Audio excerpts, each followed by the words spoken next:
अध्यक्ष महोदय,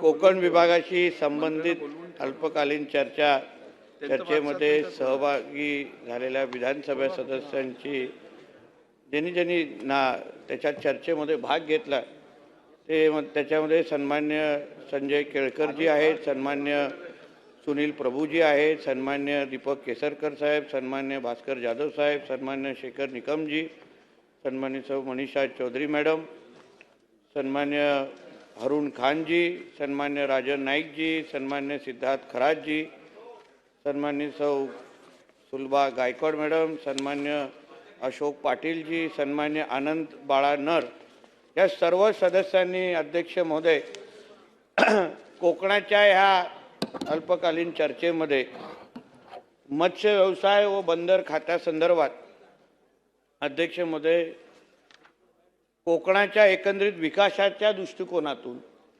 आणि या 877 किलोमीटरच्या ह्या पूर्ण किनारपट्टीवर जो काही विकास अपेक्षित आहे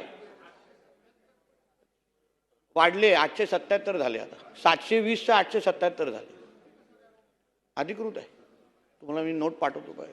877 किलोमीटरच्या या पूर्ण किनारपट्टीच्या वर जो विकास अपेक्षित आहे, जे मच्छीमार समाज आहे अध्यक्ष महोदय, काही आमच्या बंदर खात्याच्या संदर्भात अतिशय चांगल्या सूचनाही दिलेल्या आहेत, प्रश्नही विचारलेले आहेत.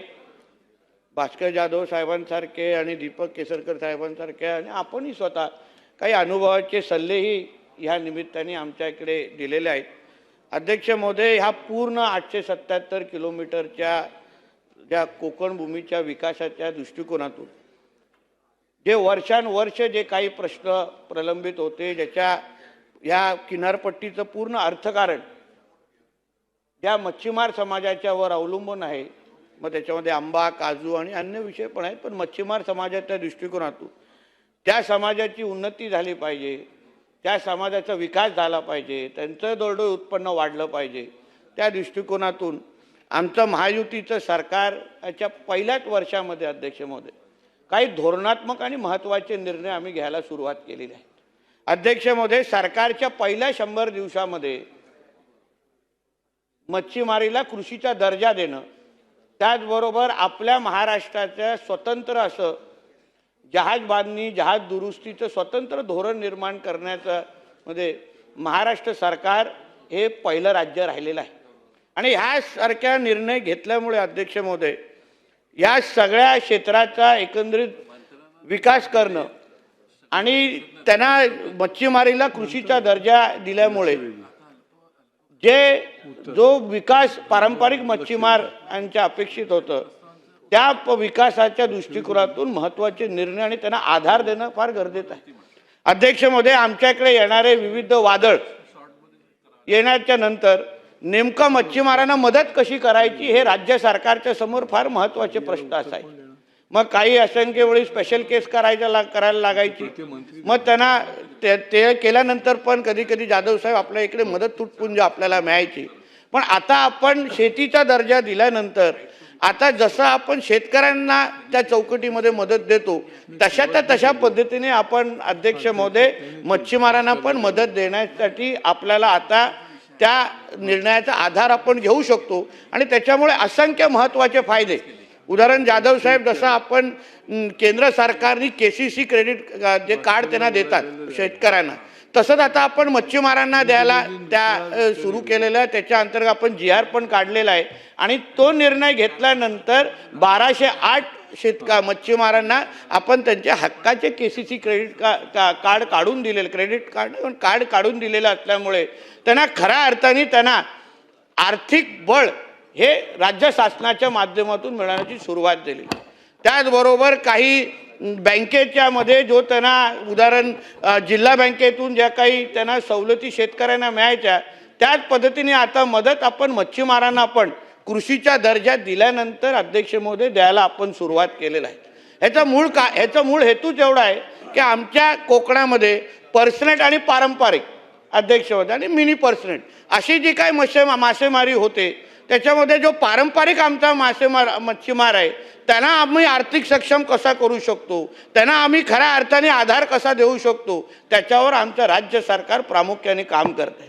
अध्यक्ष महोदय, आपण जेव्हा मासेमारी क्षेत्राबद्दल विचार करतो तेव्हा आपण स्पर्धा आंध्र प्रदेश सारखा राज्य आहे, केरळ सारखा राज्य आहे, तमिळनाडू सारखं राज्य आहे, ज्या राज्यांनी आपला राज्याचा विकास हा ह्या मच्छीमार क्षेत्राच्या माध्यमातून, मासेमारी क्षेत्राच्या माध्यमातून मोठ्या प्रमाणामध्ये केलेला आहे. आता त्यांचे बजेटमध्ये तरतूद बघितल्यानंतर जाधव साहेब आपल्याला खरं म्हटलं तर थोडा कमीपणा वाटलं पाहिजे.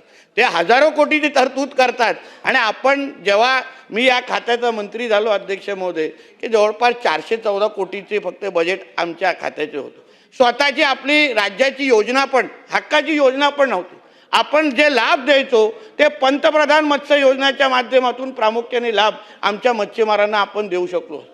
मग आम्ही काय केलं अध्यक्ष महोदय की आपल्याला खऱ्या अर्थाने अगर मच्छीमारांना मदत करायची असेल, जे आमच्या आदरणीय मुख्यमंत्री साहेबांना खऱ्या अर्थाने ह्या क्षेत्रामध्ये आपण विकास कसा करू शकतो, अन्य राज्यांच्या तुलनेत आपण ह्या आमच्या मच्छीमारांना मदत कशी करू शकतो, म्हणून आपण आपल्या हक्काची मुख्यमंत्री मत्स्य संपदा योजना जाधव साहेब आणली आणि त्याच्यामुळे आपण असंख्य लाभ आता आपल्या मच्छीमार बांधवांना, मच्छीमार क्षेत्राला ह्या निमित्ताने द्यायला सुरू केलेली आहे.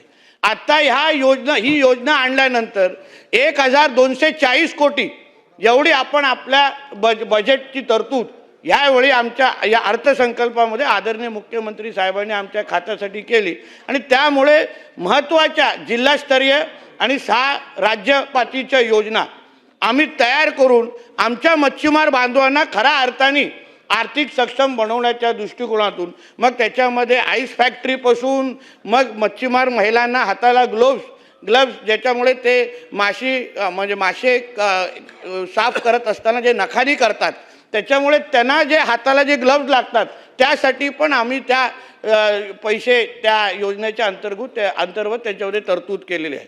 आणि त्याच्यामुळे अध्यक्ष महोदय खऱ्या अर्थाने आमच्या कोकणाचा विकास करायचा असेल तर जसं आमच्या असंख्य सदस्यांनी सुचवलं की आंबा, काजू, सुपारी आणि या सगळ्या क्षेत्राबरोबर मासेमारी क्षेत्राला प्रोत्साहन देणं, मत्स्य व्यवसायाला प्रोत्साहन देणं, जे अन्य राज्यांच्या तुलनेमध्ये आता थोडं कमी होत होतं ते आमचं महायुतीचं सरकार आल्यानंतर आम्ही प्रोत्साहन द्यायला सुरुवात केलेली आहे. आमच्या भास्कर जाधव साहेबांनी जे अनुभवी सदस्य आहेत अध्यक्ष महोदय त्यांनी नेहमी आपल्या शैलीमध्ये आम्हाला मार्गदर्शन करतात आणि पण त्यांनी जे काही नेहमी सांगतात की 4 महिने 5 महिने मी मंत्री होतो पण मी महत्त्वाचे निर्णय घेतले ते खऱ्या अर्थाने आम्ही स्वीकारतो अध्यक्ष महोदय. कारण का जे त्यांनी नेहमी आम्हाला मत्स्य बोर्डबद्दल आपण अध्यक्ष भास्कर जाधव साहेब आपण उल्लेख करता अतिशय तळमळीने, कारण का आपण खऱ्या अर्थाने तळागाळातल्या मच्छीमारांच्या क्षेत्राबद्दल आपण विचार केला आणि तिथे काम करणारे जे कामगार आहेत त्यांना आपण खऱ्या अर्थाने ताकद कसं देऊ शकतो याबद्दल आपण जो ऐतिहासिक असा निर्णय आपण घेतला अध्यक्ष महोदय. आपण ऑगस्ट 2014 तर जवळपास तो निर्णय घेतला. मी स्वतः माझ्या अधिकाऱ्यांना तुम्ही जिथे मस्जिद बंदरच्या इथे कार्यालय उघडलं तिथे पाठवलं. सगळी माहिती कुठे नावाचे अधिकारी आता भास्कर जाधव साहेब तिथे बसतात, कुठे नावाचे अधिकारी बसतात आणि पोस्टिंग कामगार विभागाच्या माध्यमातून झालेली आहे. आता ह्या मंडळाला आपल्याला ताकद द्यायची असेल तर ह्याची व्याप्ती वाढवायला लागेल, ह्यांना जे काय आर्थिक तरतूद करायला लागेल. आता आपण स्थापन केल्यानंतर जाधव साहेब एकूण नोंदणी जे ह्यांच्या अंतर्गत कामगार आहे ते आता फक्त 838च आहे, फक्त 838. आता आपण ह्याच्या पुढे ह्याला सक्षम करण्याच्या दृष्टिकोनातून जास्तीत जास्त सदस्य नोंदणी कशी होऊ शकते यावर आम्ही निश्चित पद्धतीने लक्ष घालणार आहोत. जाधव साहेब ह्याच्यामध्ये आपण मुंबई, ठाणा आणि पालघरपर्यंत आपण गेलेलो आहे. आपल्याला आता रायगड, रत्नागिरी, सिंधुदुर्गापर्यंत हा मंडळाचं काम आणि व्याप्ती वाढवायची, अजून वाढवायची. त्यासाठी मी अधिवेशन झाल्यानंतर आपला वेळ घेणारच आहे. आपण यावं, आपण एकत्र बसून या मंडळाला पुढची 4 वर्ष अजून सक्षम कसा करू शकतो, ज्या अर्थी खऱ्या अर्थाने अध्यक्ष महोदय आपल्या मत्स्य क्षेत्रामध्ये काम करणारे जे बिचारे साधे कामगार आहेत जाधव साहेब आपण त्यांनाही ताकद देण्याचं काम करू शकतो. मला तुम्हाला सगळ्यांना घेऊन आपल्याला ह्या विभागाचं काम करायचं. आपण सिंधुरत्न योजनेच्या संदर्भात जाधव साहेब इथे उल्लेख केला. आमचे आदरणीय दीपक केसरकर साहेब आहेत, त्यांनी अतिशय सक्षम पद्धतीने गेल्या काही वर्षापासून या योजनेच्या माध्यमातून आमचा सिंधुदुर्ग आणि रत्नागिरीच्या असंख्य महत्त्वाच्या प्रकल्पांना तयार करणं, त्यांना वैयक्तिक लाभ देण्याचं काम केसरकर साहेबांनी काही वर्षापासून केलेलं आहे.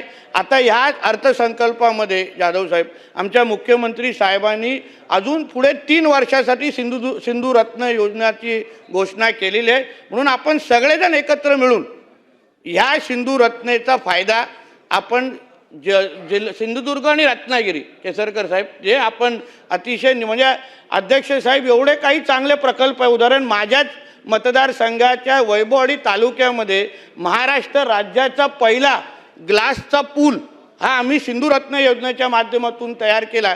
म्हणून जाधव साहेब पर्यटनाच्या बाबतीमध्ये पण ही योजना फार चांगली आहे. आपल्या काही संकल्पना असेल तर आपण सगळेजण एकत्र मिळून सिंधुदुर्ग आणि रत्नागिरीच्या साठी तयार केलेली ही योजना आपण सगळे लोकप्रतिनिधी एकत्र येऊन आपण ताकदीने हे विकासासंदर्भात आपण निश्चित पद्धतीने या बाबतीमध्ये आपण एकत्र बसायचंच आहे.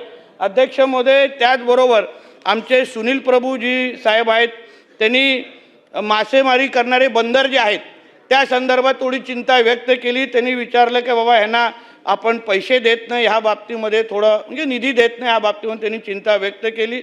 अध्यक्ष महोदय, आपल्या माध्यमातून मी त्यांना सांगू इच्छितो की आपल्या मत्स्य खात्याच्या अंतर्गत असलेले जे काही फिशिंग हार्बर ज्याला म्हणतो मत्स्य बंदरं आहेत त्यांना जवळपास 57 बंदरांना आपण आता त्यांच्यावर काम करतो आणि 240 कोटी म्हणजे प्रत्येक बंदरासाठी 20 कोटी म्हणजे 20 बंदरं 240 कोटी अंतर्गत आपण तयार करणार आहोत आणि प्रत्येक बंदरासाठी 12 कोटीची तरतूद आम्ही ह्या निमित्ताने केलेली आहे. त्यामुळे जे काही फिशिंग लँडिंग सेंटर आहेत त्या सगळ्यांना विकसित करण्याचं काम या निधीच्या माध्यमातून आम्ही करणार आहोत आणि त्याच्यामुळे थेट मच्छीमारांचा फायदा या निमित्ताने होणार आहे. आमच्या सुनील प्रभू साहेबांनी पारंपरिक मच्छीमारांवर होणारा अन्याय म्हणजे एकंदरीत पर्सनेटमुळे किंवा LED फिशिंगमुळे जे काही फिशिंग होते त्याच्यामुळे पारंपरिक मच्छीमारांना मोठ्या प्रमाणावर त्यांचा अन्याय होतो. पण आम्ही हे सरकार आल्यानंतर अध्यक्ष महोदय आम्ही किनारपट्टीची सुरक्षा आणि अनधिकृत मासेमारीवर आळा किंवा नियंत्रण ठेवण्याची पूर्ण पद्धतीने तयारी अध्यक्ष महोदय केलेली आहे. त्याच्यामध्ये महत्त्वाचा निर्णय जाधव साहेब आम्ही केला की आम्ही ड्रोनची सुरक्षा वाढवलेली आहे. अध्यक्ष महोदय, एका बाजूला आपल्याला गस्ती नौका ज्या काय आता लाकडी गस्ती नौका आहेत त्याच्यामुळे त्या जसं नेहमी आमचे जाधव साहेब असतील अन्य लोक आवर्जून त्याच्याबद्दल उल्लेख करतात, त्या लाकडी गस्ती नौकांमुळे अध्यक्ष महोदय मला नाही वाटत ते कोणालाही वाचू शकते. कारण का समुद्रामध्ये गेल्यानंतर ज्या बाहेरून येणारे जे ट्रॉलर्स आहेत ज्या अनधिकृत मासेमारी करण्यासाठी येतात त्यांच्याकडे एवढं साधन समृद्धी असते, कधी कधीकडे वेपन पण असतात, त्यांच्यासमोर आमच्या लाकडी गस्ती नौका टिकूच शकत नाहीत. म्हणून आम्ही विभागाच्या अंतर्गत आता फायनान्सकडे आमची ती फाईल गेलेली आहे. म्हणून 15 स्टीलच्या गस्ती नौका जाधव साहेब आपण खात्यासाठी मागवणार आहोत जेणेकरून सिंधुदुर्ग पुण्यापासून मुंबईपासून ते सिंधुदुर्गापर्यंत आपल्याला 15 गस्ती नौका प्रत्येक जिल्ह्यानिहाय आम्ही देण्याचं ठरवलं आहे. त्याचबरोबर ड्रोनची पण सुरक्षा आता जे काय आमच्या 10 ड्रोन सुरू आहेत त्याला अजून 10 ड्रोन घेऊन, कारण का अध्यक्ष महोदय त्याच्यामुळे एवढं नियंत्रण आलेलं आहे. आमचं कंट्रोल सेंटर आमचे फिशरीज कमिशनर ज्या ऑफिसमध्ये बसतात तिथेच आहे. प्रत्येक क्षणाक्षणाची माहिती ह्या ड्रोन सुरक्षेच्यामुळे आम्हा लोकांना उपलब्ध होते आणि म्हणून कारवाई करणं पण त्याच्यामुळे फार सोपं होतं. आता गेल्या काही वर्ष म्हणजे 1-2 वर्षामध्ये जवळपास 56 पेक्षाही जास्त नौकांवर आम्ही लोकांनी कारवाई केलेली आहे. 33 कोटी 77 लाख एवढा इतका दंड आम्ही आकारलेला आहे. पण अध्यक्ष महोदय मी हेही सांगेन, मी जोपर्यंत 100% अनधिकृत मासेमारी बंद होत नाही किंवा 100% LED मासेमारी बंद होत नाही तोपर्यंत जेवढी जास्त सुरक्षा वाढवायला लागेल तेवढी आम्ही निश्चित पद्धतीने वाढवू आणि जेणेकरून आमच्या पारंपरिक मासेमाऱ्यांचा हक्क कोणी हिरावून घेऊ शकत नाही एवढी काळजी आमच्या मत्स्य खात्याच्या माध्यमातून आम्ही ह्या निमित्ताने आम्ही घेणार आहोत. अध्यक्ष महोदय, पुढे जाऊन आमचे शेखर निकम साहेब आहेत, शेखर निकम साहेबांनी स्वतंत्र फिशरीज विद्यापीठ हे स्थापन व्हावं, म्हणजे फिशरीज विद्यापीठ स्वतंत्र ते वेटरनरीमध्ये इन्व्हॉल्व केलेलं आहे, त्यांचं म्हणणं वेगळं स्थापन व्हावं. अध्यक्ष महोदय, ह्यावर मी स्वतः आहे, जसं आम्ही मंत्रालयामध्ये काम करायला सुरू केलं अध्यक्ष महोदय, आमच्या देवगड गिरी सिंधुदुर्गमध्ये आपण एक स्वतंत्र फिशरीज विद्यापीठ जाधवसाहेब आपण तिथे उभं करतोय आणि ते आपल्या दापोली इन्स्टिट्यूटबरोबर कनेक्ट करतोय. जे आपली सगळ्यांची तक्रार आहे की जिथे म्हणजे मासेमारीचा काही संबंध नाही, तिथे नागपूरमध्ये सगळ्या गोष्टी होतात, तिथे गोड्या पाण्याचे मासेमारी आहे, म्हणून आपण इथे स्वतंत्र विद्यापीठ आपण देवगडला स्थापन करतोय, जेणेकरून त्याचा फायदा थेट पूर्ण किनारपट्टीचा ह्याला आपल्याला निश्चित पद्धतीने तिथे होईल. म्हणून जे आमच्या शेखर निकम साहेबांनी उल्लेख केलेला आहे त्याच्याही बाबतीमध्ये आपण तोडगा ह्या निमित्ताने काढतोय. अध्यक्ष महोदय, पुढे जाऊन त्यांनी मत्स्यबीज च्या उपकेंद्राच्या संदर्भात प्रश्न विचारला, तोही आपण वेंगुर्ला सिंधुदुर्गामध्ये जवळपास 60 कोटी निधी खर्च करून आपण मत्स्य बीज केंद्र आपण वेंगुर्ला सिंधुदुर्गामध्ये आपण येणाऱ्या काळामध्ये सुरू करतोय. आणि आमच्या मनीषाताई चौधरी यांनी नेहमी पालघरच्या भागामध्ये होणाऱ्या अनधिकृत मासेमारी असो किंवा पारंपरिक मच्छीमारीबद्दल महत्त्वाचे प्रश्न नेहमी त्यांनी उपस्थित केलेले आहेत. आणि म्हणून ताईंना मी ह्या निमित्ताने मी मनीषाताईंना सांगेन की जसं मी ह्याच्या अगोदर उल्लेख करा की अनधिकृत मासेमारींवर आळा घालणं किंवा त्यांना थांबवणं, त्यांच्यावर कारवाई करणं, ह्याच्या बाबतीमध्ये आम्ही कुठलाच तडजोड करत नाही अध्यक्ष म्हणून. खूप लोक त्यामुळे गुजरातवरून खूप लोकांचे फोन येतात, गोव्यावरून येतात, पण आम्ही एवढीच भूमिका मांडतो की कोणीही आमच्या मासेमारींचा हक्क कोणी हिरवून घेऊ नये. तुम्ही तुमच्या इकडे मासेमारी करा, आम्ही आमच्या इकडे करतो. जसं तुमच्याकडे आल्यानंतर तुम्ही कारवाई कराल, तुम्ही आमच्याकडे आम्ही कारवाई करणारच आहोत. जे दंडाच्या संदर्भात आमच्या मनीषाताईंनी जे उल्लेख केला की तो थोडा कमी आहे. आता आपण दंड आकारताना पण आपण 2 लाख 5 लाख 10 लाख इथपर्यंत जातो. अन्य आपण राज्यांबरोबर जेव्हा तुलना करतो तेव्हा जाधवसाहेब गुजरातमध्ये 5,000 आणि 10,000 दंड आहे, आपण लाखांमध्ये आहे. आणि म्हणून ह्याच्याबरोबर पण काय वाढ करायची असेल आपण तेही करू, कारण आपल्याला अनधिकृत मासेमारी पूर्ण संपवायची आहे. मग कितीही कोणी काही विरोध करून दे, पण आमच्या मच्छीमारांचा अधिकार आम्ही कोणालाच हेरून देणार नाही. म्हणून आपण जप्तीही करतो, बोटही जप्त करतो. एक आमच्या अशोक पाटील साहेबांनी चांगली सूचना आम्हाला केलेली आहे की त्यांना ज्या डिझेल ज्या संस्था देतात त्या डिझेल त्यांना देण्याचं अगर बंद केलं मच्छीमार संस्थांना तर कदाचित ह्याच्यावर अजून कंट्रोल येऊ शकतो. मग त्याही गोष्टीवर अध्यक्षमध्ये आम्ही विचार करतोय.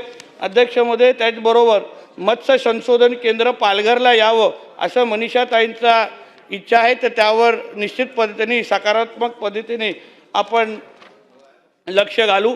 आमचे राजन नाईक जी आहेत आमदार, त्यांनी त्यांच्या भागामध्ये जो अर्नाळा इथे 40 एकर जमीन मासळी सुकवण्यासाठी आरक्षित आहे त्याच्यावर असलेल्या अतिक्रमणाबद्दल उल्लेख केला अध्यक्षमध्ये.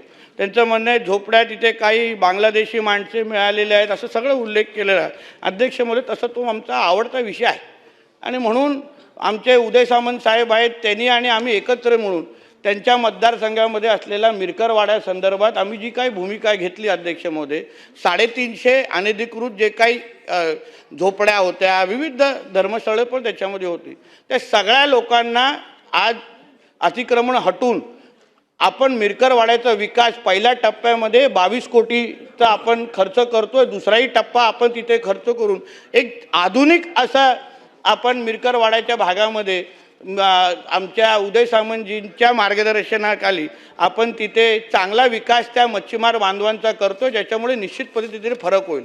आणि तसंच अध्यक्ष महोदय, आमच्या राजन नाईक साहेबांनी जो काही उल्लेख केलेला आहे त्या अतिक्रम हटवण्यासाठी मी संबंधित अधिकाऱ्यांना पोलिसांशी संपर्क करायला सांगितलेला आहे. एकदा अधिवेशन झाल्यानंतर योग्य तारीख ठरवली जाईल आणि त्याच्यावर असलेलं अतिक्रमण 100% काढलं जाईल, हा विश्वास मी त्यांना ह्या निमित्ताने इथे देतो. अध्यक्ष महोदय, आमचे सिद्धार्थ खरात साहेब आहेत, ते तसं ह्या खात्याच्या संदर्भात त्यांना भरपूर माहिती आहे, कारण त्यांनी या खात्याच्या आतमधून आणि बाहेरून दोन्हीचा अभ्यास चांगला केलेला आहे. ते आता नेमकं नाही आहेत पण चांगला बरं, एकदमच जवळ आलेले आहेत ऐकण्यासाठी. म्हणून अध्यक्ष महोदय, दोन्ही बाजूचा अभ्यास त्यांचा चांगला आहे, कारण की ही बाजू बघितलेली आहे, ती बाजू बघितलेली आहे. म्हणून त्यांच्या सूचना अतिशय चांगल्या आहेत. आणि म्हणून त्यांनी जे काय मला सांगितलं आहे, आमच्या मेरीटाईम बोर्ड असो किंवा आमच्या मत्स्य व्यवसाय खात्यासंदर्भात, खरंच जी तुम्ही दिलेले ज्या काही सूचना आहेत, उदाहरण तुम्ही विविध गोष्टी मांडलेल्या आहेत, तुमच्या सगळ्या सूचना अतिशय सकारात्मक पद्धतीने स्वीकारल्या जातील आणि आपल्याला त्या पद्धतीचा फरक आमच्या खात्यांमध्ये निश्चित पद्धतीने दिसेल. आमचे अशोक पाटीलजीने जो काही उल्लेख केला की LED मासेमारी हा जो काही विषय आहे तो आमच्या किनारपट्टीला लागलेला शापच आहे. कारण का कितीही प्रयत्न केला तरी पण हे LED मासेमाऱ्यांना काही आमच्या डिपार्टमेंटच्या अंतर्गतले काही मस्ती करणारे अधिकारी आहेत, त्यांचा आशीर्वाद आहे एवढं मी स्वीकारतो. म्हणून त्या लोकांवर कारवाई करून, जेव्हा सरकारची, केंद्र आणि राज्य सरकारची स्पष्ट भूमिका आहे की LED मासेमारी होताच कामा नये, म्हणून कोणीही त्याच्या संदर्भात हिंमत करता कामा नये. म्हणून LED मासेमारीमध्ये च्या संदर्भात जवळपास आपण 4053 ज्या काही कारवाया केलेल्या आहेत, त्यांच्यामध्ये 257 LED मासेमारी करणाऱ्या बोटींवर केलेलं आहे. म्हणजे त्यांच्या लाईटीपासून आपण सगळं जप्त केलेलं आहे. म्हणून LEDच्या बाबतीमध्ये आमचं राज्य सरकार, अध्यक्ष महोदय, अतिशय स्पष्ट आहे. या बाबतीमध्ये LED मासेमारी 100% आम्ही आमच्या किनारपट्टीवरून तुम्हाला नष्ट करून म्हणजे थांबवून दाखवू, एवढा विश्वास मी या निमित्ताने सभागृहाला निश्चित पद्धतीने देणार आहे. अध्यक्ष महोदय, बंदर खात्याच्या संदर्भात काही चांगल्या सूचना आमच्या केसरकर साहेबांनी विजयदुर्गच्या संदर्भात आपण केलेलं की तिथे शिपयार्ड आपण तयार करावं. केसरकर साहेबांना सांगेन की आमच्या आदरणीय मुख्यमंत्री साहेबांनी तमिळनाडूमध्ये सर्वात मोठा शिपयार्ड देशातला तिथे येतो आहे, 1000 एकरपेक्षाही मोठा आहे. त्याच धर्तीवर आपल्या महाराष्ट्रामध्ये पण अशाच पद्धतीचा शिपयार्ड तयार करण्याच्या दृष्टिकोनातून आम्ही लँड ॲक्विजिशन आम्ही सुरू केलेली आहे. आदरणीय मुख्यमंत्री साहेबांची इच्छा आहे की आमच्या महाराष्ट्रामध्ये तमिळनाडूपेक्षाही मोठा शिपयार्ड यावा. त्यासाठी कोकणातचे 3 स्पॉट आम्ही आयडेंटिफाय केलेले आहेत. लवकरच त्या बाबतीमध्ये अधिकृत घोषणा आपण करू. विजयदुर्ग संदर्भात जी काय 3000 एकरची जी काय जमीन त्या बंदर खात्याच्या म्हणजे बंदर बांधण्यासाठी घेतली होती, अध्यक्ष महोदय, ती आमचे वडील जेव्हा बंदर मंत्री होते या तेव्हापासून ते काम सुरू आहे. पण आता केसरकर साहेब त्या बाबतीमध्ये आपण अतिशय सकारात्मक पाऊल टाकतोय. 2 मोठ्या कंपन्या, म्हणजे एक तो हुंडईचा प्रस्ताव आलेला आहे, दुसरा ॲक्युरेट नावाची कंपनीचा प्रस्ताव आलेला आहे. त्या दोन्ही कंपन्याची बोलणं आमचं अंतिम टप्प्यावर झालेलं आहे. एकदा ते झाल्यानंतर अध्यक्ष महोदय, ह्या विजयदुर्ग असो आणि किंवा शिपयार्ड असो, या दोन्ही बाबतीमध्ये महाराष्ट्र, जसं मी तुम्हाला सुरुवातीलाच सांगितलं की जहाज बांधणी, जहाज दुरुस्तीमध्ये अध्यक्ष महोदय, आपलं महाराष्ट्र हे देशामध्ये अग्रक्रमांक राज्य असेल एवढा मी विश्वास आपल्याला या निमित्ताने मी देणार आहे. अध्यक्ष महोदय, त्याच्यामध्ये आमच्या सुनील प्रभू साहेबांनी आम्हाला एकंदरीत 48 बंदराचा विकास होणं गरजेचं आहे. छोट्या बंदराच्या विकासामुळे कोकणाच्या मालाच्या निर्याती. अध्यक्ष महोदय, या बाबतीमध्ये लहान बंदरातून माल वाहतूक जी आत्ता सुरू आहे 2024-25 मध्ये 70 दशलक्ष टन इतक्या मालाची हाताळणी करण्यात आलेली आहे. याशिवाय बंदरातून जल वाहतुकीद्वारे दरवर्षी सुमारे 1,80,00,000 इतके प्रवासी प्रवास करतात. पण अध्यक्ष महोदय, हा आकडा फक्त आत्ताचा आहे. जाधव साहेब, आपण येणाऱ्या 4 वर्षामध्ये जसं आपण ऐकलं होतं, आपण ती रोरो सर्व्हिस पण सुरू केलेली आहेत. त्याच्या तिकीटच्या संदर्भात काही लोकांच्या बाबतीमध्ये मतप्रवाह असले तरी प्रतिसाद चांगला आहे. आता आपण रत्नागिरीचे स्पॉट वाढवतोय, आपण सिंधुदुर्गामध्ये 1-2 स्पॉट वाढवतोय. प्लस जसं मी वरुणजींना त्या दिवशी सांगितलं की आपण लवकरच जलवाहतुकीच्या बाबतीमध्ये अध्यक्ष महोदय, आम्ही या गेल्या 7 ते 8 महिन्यामध्ये स्वीडनचा दौरा केला, आम्ही नेदरलँड्सला जाऊन आलो आणि तिथे काही कंपन्यांशी बोलून, कॅन्डेला नावाची एक कंपनी अध्यक्ष महोदय, त्यांच्याकडून आपण इलेक्ट्रिक जहाज आपण आपल्या मुंबईसाठी, महाराष्ट्रासाठी इथे आणतोय, जेणेकरून जलवाहतुकीमध्ये आज आपला महाराष्ट्र कुठेच नाही. अध्यक्ष महोदय, अन्य देशांमध्ये, स्वीडनमध्ये तुम्ही जाल तर प्रमुख वाहतूकच जलवाहतूक आहे. त्याच्यामध्ये वेळही वाचतो, पैसाही वाचतो. त्याच्यामुळे ह्या क्षेत्रामध्ये आपला महाराष्ट्र कुठेही कमी पडता कामा नये, ही दूरदृष्टी आमच्या आदरणीय मुख्यमंत्र्यांची आहे. आणि म्हणून ह्या वेळीच्या अर्थसंकल्पामध्ये आपण अध्यक्षमध्ये आमच्या आदरणीय मुख्यमंत्री साहेबांनी जल वाहतुकीसाठी 6,600 कोटीची तरतूद केलेली आहे आणि फक्त तिथे घोषणा केली नाही अध्यक्षमध्ये, त्याच्यानंतर आमची गेल्या आठवड्यात बैठकही झाली आणि मुंबई वॉटर मेट्रोच्या अंतर्गत आपल्या मुंबईच्या MMR रिजनला वॉटर मेट्रोच्या माध्यमातून जोडण्याचं काम आम्ही येणाऱ्या कालावधीमध्ये करणार आहोत. पहिले फेज हे आपण पुढच्या 2 वर्षामध्ये सुरू करणार आहोत, ज्याच्यामध्ये 6 रूट MMR रिजनमध्ये मुंबई वॉटर मेट्रोच्या माध्यमातून आम्ही जोडणार आहोत, जेणेकरून उद्या मुंबई असो की आजूबाजूच्या MMR रिजनमध्ये जसं आपण मेट्रोच्या निमित्ताने एकीकडे दुसरीकडे जातो त्याचं कौतुक सगळीकडेच होत आहे, तसंच येणाऱ्या काही काळामध्ये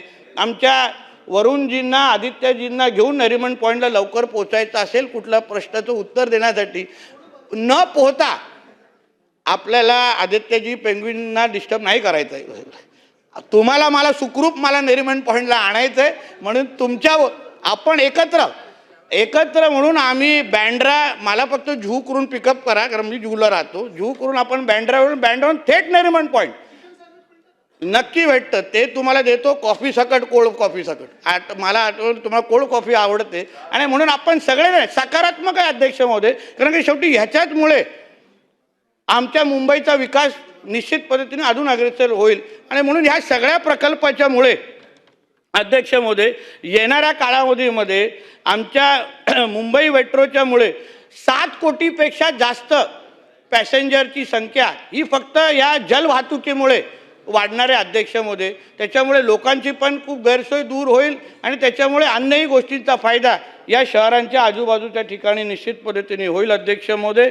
ह्याच्यामध्ये आमच्या भास्कर जाधव साहेबांनी मेरीटाईम ट्रेनिंग इन्स्टिट्यूट व्हावी असं तुम्ही इच्छा व्यक्त केली अध्यक्ष महोदय. त्यासाठी नवी मुंबईच्या परिसरामध्ये आम्ही ह्याची तयारी अध्यक्ष महोदय करतोय. आपल्या सूचना आम्ही निश्चित पद्धतीने ह्याबद्दल आम्ही घेणार आहोत. शेखर निकम साहेबांनी नॅशनल वॉटर वे 8चे निर्माण करावे, अशा जेटीची निर्मिती करावी असं त्यांनी सांगितलं. त्याच्यासाठी DPR बनवण्याचं काम अध्यक्ष महोदय सुरू आहे. त्याचबरोबर आमच्या मनीषा चौधरी ताईंनी धूप प्रतिबंध बंदरा बांधणे गरजेचे आहे, अशा सगळ्या बंदराच्या गाळ काढणे आवश्यक आहे. याही बाबतीमध्ये आपण एक धोरण ठरवतोय अध्यक्ष महोदय, जेणेकरून कुठलेही आपण हे जेव्हा जलवाहतुकीचा विषय करतो तेव्हा गाळ काढणं हे अत्यंत गरजेचं आहे. नाहीतर आपण नुसतं घोषणा करू आणि त्या गोष्टी नुसतं कागदावर राहतील, पण हा जो काही सपोर्ट जेट्टी बांधून असो किंवा अन्य गोष्टीच्या बांधण्यामुळे जो काही सपोर्ट आपल्याला द्यायला लागतो ते ह्या निमित्ताने निश्चित पद्धतीने आपण देऊ शकू. आमचे खराजी आहेत गेले वाटते इथून पुढे खराजी आहेत ज्यांच्या मेरीटाईम ह्याच्यामध्ये तुमची PhD आहे. चांगले सूचना तुम्ही या निमित्ताने खराजी केलेली, जसं सांगितलं तुम्ही ह्याही बाजूला काम केलेलं असल्यामुळे तुमचे जे काही सूचना आहेत ते मेरीटाईम बोर्डला जास्त निधी देणं. आता 503वर आपण आलेलो आहे, पण काय व्हायचं, आपण 500 निधी आपल्याला मिळायची पण जास्त वाढवण बंदरला आपल्याला द्यायला लागायचं. पण आपण आदरणीय मुख्यमंत्र्यांचं यावेळी कौतुक करायला पाहिजे की त्यांनी ह्यावेळी जे काही निधी आपल्याला मेरीटाईम बोर्डला 503 मिळाली असली तरी पण त्याला कुठलेही दुसरीकडे न देता 100% मेरीटाईम बोर्डला कशी वापरू शकतो ह्यासाठी त्यांनी आम्हाला होकार दिलेला आहे. पण तरीही 503 पेक्षा जास्त कसं वाढू शकतो. माझं म्हणणं आहे की क्षमता ह्या मेरीटाईम बोर्डची खूप जास्त आहे. आपण फक्त 503 कोटी आहे. गुजरात मेरीटाईम बोर्डकडे पहिला भास्कर जाधव साहेब तर ते हजारो कोटींमध्ये आहे, त्यांची स्वतःची हक्काची जागा पण आहे. आता त्या दिशेने आपल्याला जायचं असेल तर थोडं ह्याच्यावर आमचं काम करण्याचा विषय सुरू आहे अध्यक्ष महोदय. रेडिओ क्लब जेट्टीचा आपण उल्लेख केला खरात साहेब, ते आपल्याच काळात रेडिओ क्लब जेट्टी दिलेली होती, त्याच्यात काही तांत्रिक सुधार आम्हाला करायला लागल्या. आता येणाऱ्या काही 8-9 महिन्यामध्येच आपण किंवा जास्तीत जास्त एका वर्षामध्ये रेडिओ क्लब जेट्टी आपण सुरू करतोय. त्यामुळे काय होणार, आपल्याला नवी मुंबई एअरपोर्टला जायचं असेल तर आपल्याला फक्त 14 मिनिटांमध्ये आमच्या वॉटर टॅक्सीच्या माध्यमातून आपण तिथपर्यंत पोहोचू शकतो, नाहीतर तो 1.5 तासाचा काळ आहे. म्हणून ह्या रेडिओ क्लब जेट्टीच्यामुळे पण निश्चित पद्धतीने फरक पडेल. नाहीतर जलवाहतूक बंदर विकास ह्याबद्दल मी आपल्याला या निमित्ताने बोललेलोच आहे. केसरकर साहेबांचाही मी विजयदूरच्या संदर्भात उल्लेख केला आहे. अध्यक्षमध्ये रोजगार निर्मितीच्या निमित्ताने एक शेवटचा विषय सांगतो आणि थांबतो अध्यक्षमध्ये रोजगार निर्मितीच्या संदर्भात कोकणामध्ये जसं रोजगार निर्मिती संदर्भात जे आमच्या डॉलरच्या संस्कृतीबद्दल आमच्या किंवा मनी ऑर्डर संस्कृतीबद्दल आमचे भास्कर जाधव साहेब पण बोलले आणि आम्ही सगळेच कोकणाचे लोकप्रतिनिधी आमचे अर्धे तरुण तरुणी अर्ध्यापेक्षाही जास्त काही मुंबईला शिकायला नोकरीला येतात, पुण्याला जातात, नाशिकला जातात, सिंधुदुर्गाचे असले तर ते गोव्याला जातात. म्हणून रोजगार निर्मिती ही आमच्या दृष्टिकोनातून अत्यंत महत्त्वाची आहे अध्यक्ष म्हणून. आणि म्हणूनच या बाबतीमध्ये आम्ही गेल्या काही एका वर्षामध्ये एक 3 महत्त्वाचे निर्णय आम्ही या संदर्भात घेतलेले आहे, ज्याच्यामध्ये रोजगार म्हणजे गोवा शिपयार्ड ह्यांच्याबरोबर आम्ही इंडिया मेरीटाईम वीकमध्ये आम्ही त्यांच्यावर MOU साईन केली आणि ते आमच्या उदय सामंत साहेबांच्या सहकार्यामुळे जयगड खाडीमध्ये रत्नागिरीमध्ये तो गोवा शिपयार्डचा प्रकल्प अध्यक्ष मोदी येतो आहे आणि त्याच्यामुळे जवळपास प्रत्यक्ष 1000 ते 2000 नोकऱ्या आणि अप्रत्यक्ष जाधवसाहेब 3 ते 5000 नोकऱ्या आपल्या कोकणातल्या तरुण तरुणींना रत्नागिरीमध्ये उपलब्ध होतील. त्याचबरोबर accurate industrial control private limited ह्यांच्याबरोबर जिथे आम्ही फिजेदूर गिरियेमध्ये अध्यक्ष महोदय त्यांना जमीन दिलेली आहे आणि त्या प्रकल्पामुळे प्रत्यक्ष 1800 तर अप्रत्यक्ष जवळपास 19,200 नोकऱ्या या उपलब्ध होऊ शकतात अशा पद्धतीचा तो प्रकल्प आहे. तिसरं म्हणजे DPC construction India limited Karanja खाडीमध्ये उरणमध्ये हा प्रकल्प रायगडमध्ये आमच्या गोगावले साहेब आहेत, आमच्या आदिती नाही आहेत पण त्यांच्या रायगडमध्ये येत आहे. तिथेही आपल्याला प्रत्यक्ष जवळपास 1150 आणि अप्रत्यक्ष जवळपास 2500 नोकऱ्या या जाधवसाहेब रत्नागिरी सिंधुदुर्ग आणि रायगड हे सुरुवातीलाच 1 ते 1.5 वर्षामध्ये अध्यक्ष महोदय आपण एवढं काम या बंदर आणि मत्स्य व्यवसाय खात्यामध्ये सुरू केलेलं आहे. आम्ही काय 100% सगळीकडे पोचलेलो असं म्हणणार नाही, पण सरकारची प्रामाणिकता आणि सरकारचा हेतू हा पहिल्याच वर्ष ह्या 2 क्षेत्रामध्ये अतिशय स्पष्ट आहे. आम्ही कायदेही तसे अध्यक्ष महोदय तयार केलेले आहेत, धोरणात्मक निर्णय घेतलेले आहेत, पण त्याचबरोबर आम्ही अंमलबजावणीवर पण लक्ष देतो आहे. म्हणजे कृषीचा दर्जा असो, मत्स्य संपदा योजना असो, जहाज बांधणीचं धोरण असो, त्याचबरोबर असंख्य जे बंद पडलेले प्रकल्प उदाहरण रेडी बंदरचा प्रकल्प असो, आनंदवाडी प्रकल्प असो जो देवगड आणि वेंगुर्ल्यामध्ये येत होतं त्याही प्रकल्पांना चालना देण्याचं काम या 1 ते 1.5 वर्षामध्ये आम्ही सुरू केलेलं आहे. आमचा विश्वास आहे अध्यक्ष महोदय, आज जेव्हा आपण मत्स्य व्यवसायाच्या संदर्भात बोलतो तेव्हा आपण आंध्रपेक्षाही खाली आहोत. आपण गोड्या पाण्यामध्ये असो की समुद्राच्या मासेमारीमध्ये आपण 6व्या नंबरवर आहोत समुद्राच्या मासेमारीमध्ये आणि गोड्या पाण्यामध्ये जवळपास 16व्या नंबरवर आहोत. त्याचबरोबर जहाज बांधणीमध्ये पण आपण आज त्या क्षेत्रामध्ये गुजरात आणि अन्य राज्यांपेक्षा कमी आहोत. हे सगळे धोरणात्मक निर्णय घेतल्यानंतर आणि आम्ही ज्या पद्धतीने ह्या सगळ्याचं नियोजन सुरू केलेलं आहे अध्यक्ष महोदय, बंदर क्षेत्रामध्ये, जलवाहतूक क्षेत्रामध्ये आणि मत्स्य व्यवसाय क्षेत्रामध्ये येणाऱ्या काही वर्षामध्ये महाराष्ट्र पहिल्या 3 क्रमांकावर असेल एवढा विश्वास मी आपल्या माध्यमातून सभागृहाला देतो. अध्यक्ष महोदय, ह्या चर्चेमध्ये जे काही चांगल्या अजून काही सूचना राहिल्या असतील तर निश्चित पद्धतीने त्यांच्या त्या सदस्यांशी बोलून सकारात्मक दृष्टिकोन ठेवून त्यांना त्या बाबतीमध्ये उत्तर दिली जाईल. एक शेवटचा विषय, आपण मत्स्य व्यवसाय खात्यामध्ये आणि बंदर खात्यामध्ये आकृतीबंधच्या अंतर्गत आम्ही काही पदं अध्यक्ष जाधवसाहेब आम्ही तयार केले वर्षानुवर्ष प्रलंबित होते. तर मत्स्य व्यवसाय खात्यामध्ये जवळपास 440 वाढीव पदं आम्ही भरणार आहोत. त्याच्यामुळे काय होणार, व्याप्ती वाढेल, रोजगार मोठ्या प्रमाणात निर्माण होईल. तसंच जवळपास बंदर खात्यामध्ये पण 400पेक्षा जास्त आकृती बंदरच्या अंतर्गत आम्हाला पदं वाढवण्याची परवानगी मंत्रिमंडळाच्या माध्यमातून मिळालेली आहे. म्हणून ह्या दोन्ही खात्याच्या माध्यमातून अध्यक्ष महोदय आमच्या महाराष्ट्रामध्ये आमच्या प्रामुख्याने आमचा कोकणाचा विकास त्याची चांगली संधी आमच्या आदरणीय मुख्यमंत्र्यांनी माझ्या खांद्यावर या खात्याच्या माध्यमातून सोपवलेली आहे. म्हणून मी आपल्याला विश्वास देतो, या किनारपट्टीला सुरक्षित ठेवणं आणि किनारपट्टीच्या माध्यमातून आमच्या कोकणातल्या राहणाऱ्या प्रत्येक व्यक्तीचं दरडोई उत्पन्न वाढवणं हे आमचा हेतू नजरेसमोर ठेवून आम्ही काम करतो आहोत. ही सगळी माहिती सभागृहाचे मी मांडतो आणि इथेच थांबतो. धन्यवाद.